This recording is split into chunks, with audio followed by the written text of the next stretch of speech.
चीज़ों की तैयारी करते हैं। जैसे बीएड किए हुए जो लोग ट्रेन टीचर हैं वो कई राज्यों में मिले कि उनकी बहाली नहीं हुई। कई जगह संविदा कर्मियों का ग्रुप आकर के मिला कि कॉन्ट्रैक्ट पे काम करने की क्या परेशानी होती है।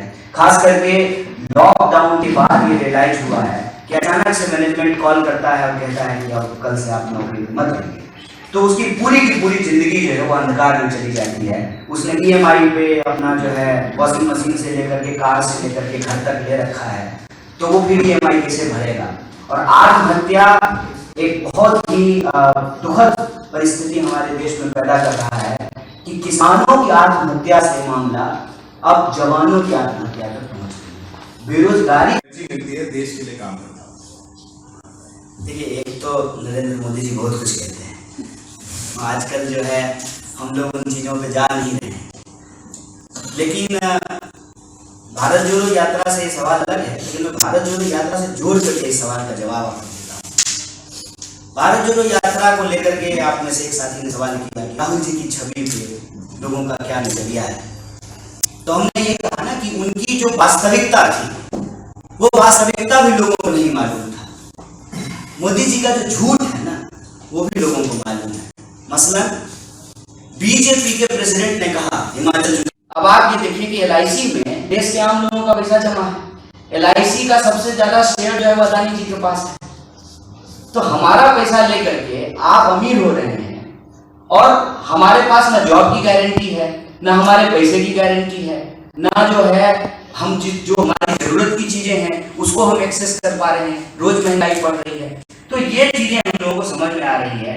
तो उसमें ये समझ में आता है कि नॉर्थ से लेकर के साउथ तक पॉलिटिकल मोबिलाइजेशन किया जा सकता है अगर हम सोशल डाइवर्सिटी को इंटैक्ट रखें और जो डिवीजन क्रिएट किया जा रहा है on the basis of identity, उस पॉलिटिकल चैलेंज को अगर हम लोग मीट कर सकें।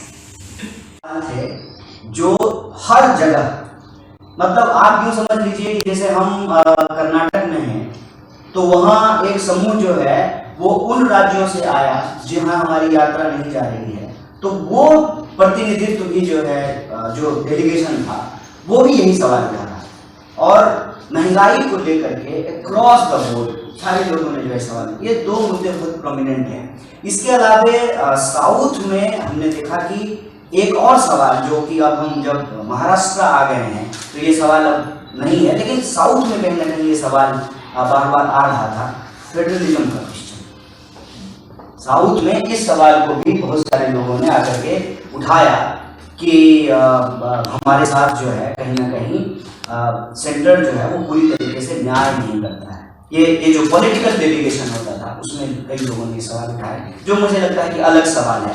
बाकी जो कॉमन दो सबसे कॉमन मुद्दा अगर आप कहेंगे तो वो महंगाई और बेरोजगारी का सवाल, फिर स्पेसिफिक समुदाय के कई सवाल। आगे विधायक प्रधानमंत्री के फोन से बैठ नहीं रहा है, एक एमएलए का कैंडिडेट प्रधानमंत्री के फोन से नहीं बैठा और यूक्रेन का युद्ध रुक गया। तो झूठ का ना कोई सिर पैर नहीं होता है साहब। प्रधानमंत्री जी हमेशा झूठ का इस्तेमाल करते हैं देश के बेसिक इश्यूज को डाइवर्ट करने के लिए। विपक्षी उनको गाली दे रहा है, क्या फर्क पड़ता है? देश की जनता उनको वोट दे रही है ना, एक बार नहीं 2 बार वोट दी है ना, तो देश की जनता से जो उन्होंने वादा किया था उस वादे का क्या हुआ ये जवाब उनको देना चाहिए। 2 किलो गाली मिल रहा है कि 50 किलो गाली मिल रहा है ये इंपॉर्टेंट नहीं है। इस देश में गांधी को गोली मिली है और उसी से मिली है जिसका तस्वीर आप अपने जो है दफ्तर में लगाते हैं, नफरत से। और जो है आप नफरत फैलाते हैं, नफरत फैलाने वालों को आप फॉलो करते हैं, नफरत फैलाने वालों को आप प्रमोट करते हैं और फिर जो है विक्टिम कार्ड भी खेल रहे हैं। गोली मिली है इस देश में गांधी को, और जो गोली मारने की बात करने वाले लोग हैं जिनके पिताजी नेता थे, उनको मंच पे बिठा करके बगल में परिवारवाद पे भाषण देते हैं। इसको कहते हैं कथनी और करनी में फर्क होना। ये सब बेकार की बातें हैं।